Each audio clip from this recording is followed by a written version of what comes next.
Corona का कहर और चुनावी लहर। जी हाँ दोस्तों, मैं आरडी भारती और आप देख रहे हैं बिहारी सुल्तान। सबसे पहले मैं आपको बता दूं, देश में, पूरे देश में कोरोना की कहर है और आज पश्चिम बंगाल में 34 सीटों पर चुनाव चल रहा है। ये चुनाव रुकने वाली नहीं है, चाहे पश्चिम बंगाल बर्बाद हो जाए, कितना कोरोना फैल जाए, किसी को कोई मतलब नहीं, सबको कुर्सी प्यारी है। और चुनाव सबसे ज़्यादा इम्पॉर्टेंट है, इंसानी जिंदगी से भी ज़्यादा इम्पॉर्टेंट चुनाव है, कुर्सियां है, राजनीति है। मैंने एक पोल किया था, मैंने अपने भाइयों से, अपने मित्रों से एक सवाल किया था कि मौत का जिम्मेदार कौन, और उसमें 3 ऑप्शन थे: कोरोना, ऑक्सीजन की कमी और राजनीतिक वायरस।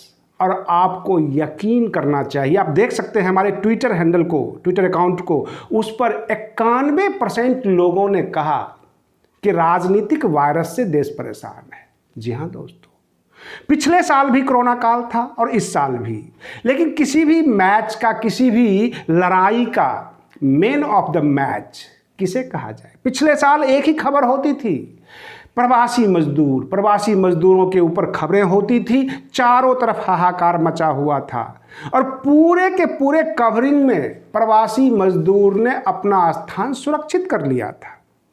इस बार जो फर्क आया है, पिछले साल हमने ये भी देखा था कि जो डॉक्टर्स, कोरोना वॉरियर्स थे, उनके ऊपर आम जनता फूल बरसा रही थी।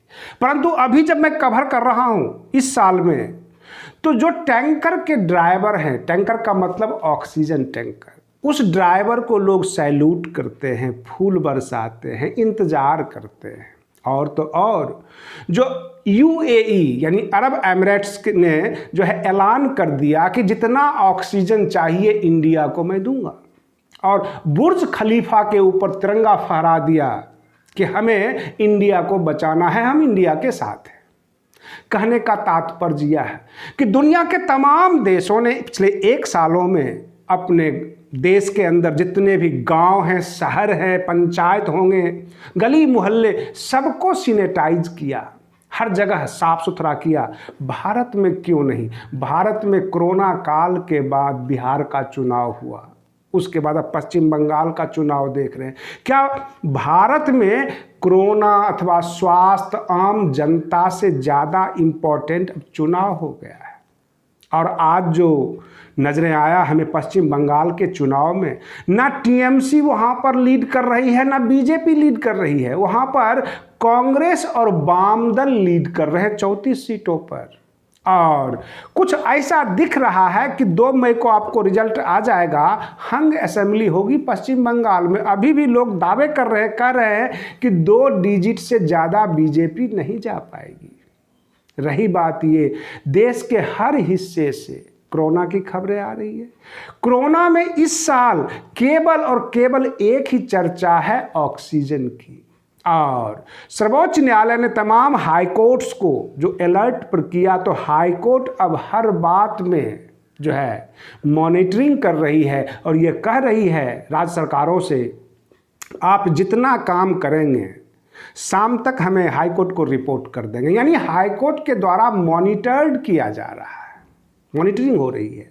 और तो और जो हमारे लालू प्रसाद यादव जी की जमानत हुई, बहुत सारे लोगों की जमानत हुई, सब के सब 2 मई से पहले रिहा नहीं हो पाएंगे, क्योंकि रांची की झारखंड बार काउंसिल ने साफ साफ क्लियर कर दिया कि 2 मई तक किसी पेपर में हाथ नहीं लगाऊंगा, कोर्ट कैंपस में वकील नहीं जाएंगे और वहाँ पर बेल बॉन्ड नहीं भरा जाएगा। बेल बॉन्ड जब तक फर्निश नहीं होगा तब तक ये लोग रिहा नहीं हो पाएंगे। उसमें लालू प्रसाद यादव है और बाकी भी बहुत सारे लोग जिनकी जमानत हो गई है, सब के सब 2 मई तक जेल में ही रहेंगे, क्योंकि किसी प्रकार का न्यायिक कार्य नहीं होगा।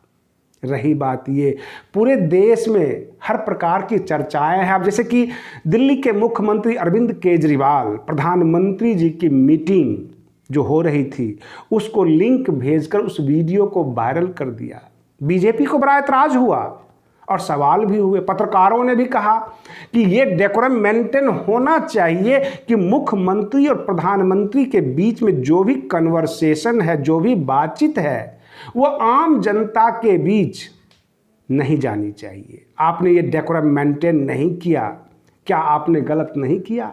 तो अरविंद केजरीवाल जी ने साफ साफ कह दिया कि मुझे किसी प्रकार का आदेश नहीं था और ना कोई ऐसा रूल हमने देखा था कि इस वीडियो को वायरल ना किया जाए। रही बात ये, बहुत सारी ऐसी बातें होती है जो रूल में शामिल नहीं होता है। एक पर्सनल एथिक्स होता है, एक पर्सनल सिद्धांत है, डेकोरम है कि जब दो वरिष्ठ पद पे बैठे हुए, संवैधानिक पद पर बैठे हुए लोग बातचीत करें आम जनता के लिए, तो उसको आम जनता के बीच नहीं जानी चाहिए। बहुत सारी बातें अच्छी होती है, बहुत सारी बातें बुरी होती है, जिससे आम जनता में ये गलत इम्पैक्ट पड़ता है। ये सारी बातें हैं। अब रही बात ये कि आप पश्चिम बंगाल से लेकर जम्मू कश्मीर तक जाएं, कन्याकुमारी तक जाएं, चारों तरफ एक ही चर्चा है ऑक्सीजन की। और आपसे भी हम सवाल कर रहे हैं कि कोरोना वायरस से लोग ज़्यादा परेशान हैं इस बार या ऑक्सीजन की कमी से?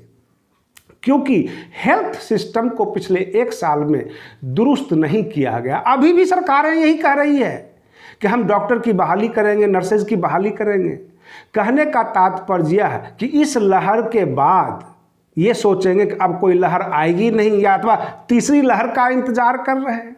समस्या बहुत बड़ी है, जगह जगह झड़प हो रही है और यह देखा जा रहा है कि कैसे इस आपदा की घड़ी से बाहर निकला जाए।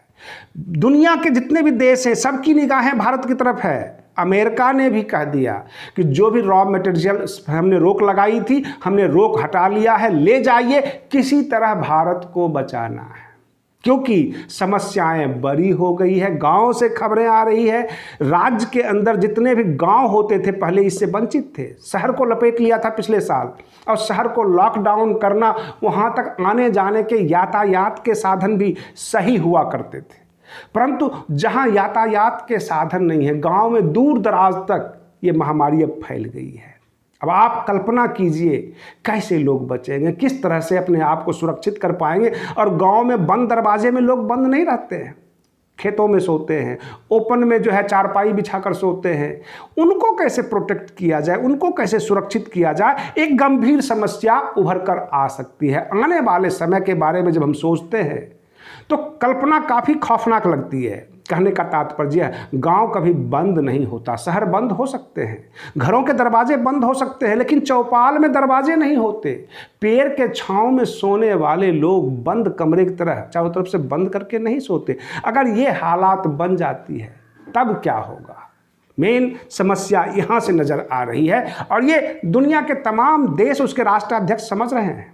आप बने रहिए बिहारी सुल्तान चैनल पर। हम फिर मिलते हैं अगले वीडियो में, अगले न्यूज़ को लेकर। तब तक के लिए धन्यवाद।